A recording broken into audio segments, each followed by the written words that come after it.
In Plessy versus Ferguson, it ruled. The 14th Amendment could not have been intended to abolish distinctions based upon color or a commingling of the races. And the tragedy of Plessy is that having then held that you could discriminate on trains, the doctrine then was applied to a whole host of other areas, to all public accommodations, to boxing matches, to education, and in some instances, in the early years, in housing. And it gave the imprimatur that the law in America could do to blacks what it couldn't do to Irishmen, or Italians, or Jews. The Plessy decision introduced a new phrase into the language: separate but equal. 21 states would soon pass segregation laws under the protection of Plessy. The turn of the century saw the existence of two Americas, one white and one colored.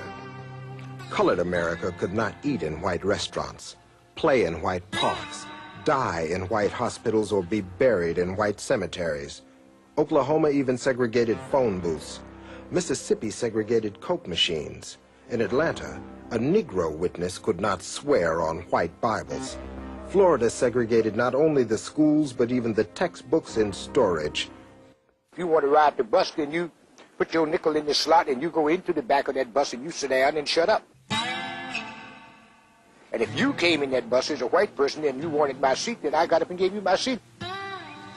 We were not supposed to mix the races. That was the law of the land. So you had to abide by that law, or otherwise you went to jail. It was just that simple. This was the era of Jim Crow.